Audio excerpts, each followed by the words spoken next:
Okay. I'm just sharing this with you, and like I said, this is something that is an intern that really changed my life.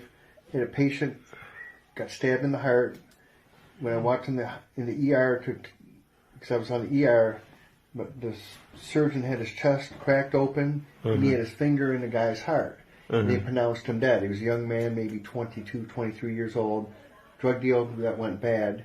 He died, and the surgeon was a Christian, Dr. Forster to be exact, said, we're not going to let him go without a fight, so he took him to the OR, took him to surgery, pumped him full of blood, got a pulse, tied the hole in his heart up with a suture, and since I was out in the surgery unit, I had to wait until he woke up. After about 4 hours, the guy woke up, and he looked me in the eye, and he grabbed me, and he started crying, sobbing, and he said, I met the devil.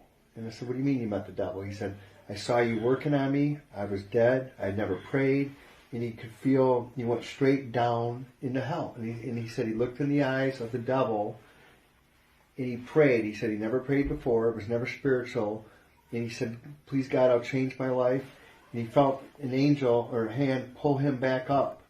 And that's when he awoke. And it was the most amazing experience because he was legit. I mean, no one makes up something like that. And last I heard, he's completely changed his life. He gave his life to God.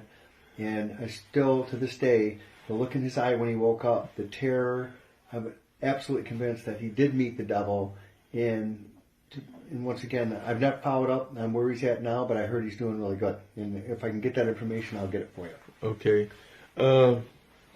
What was your reaction when the doctor told you that they were going to sew him back up? And I thought he was crazy because the guy bled out. He was dead. There was blood on the ceiling because he got stabbed in the heart, blood all around him, and he had no pulse. He was lifeless.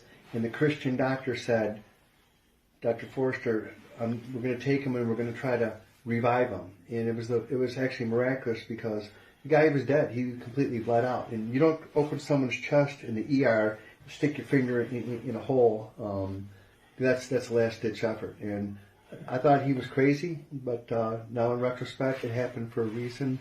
And that basically changed my whole outlook on medicine. And that was when I was a young intern back in 1989. Wow.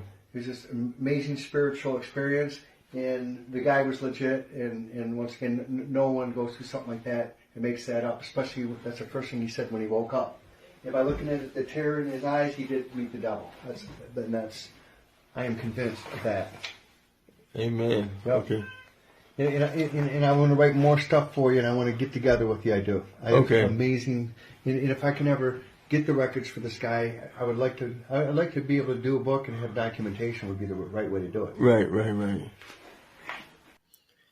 Wow, este testimonio es algo muy, pero muy impactante. Cómo nosotros podemos ver que aunque sucedió desde el 1989, cómo nos recuerda una realidad que todavía hoy por hoy tenemos que tener muy presente, sobre todo los cristianos. Y es saber de que en los hospitales se libran batallas espirituales muy fuertes, y de eso yo estoy convencido.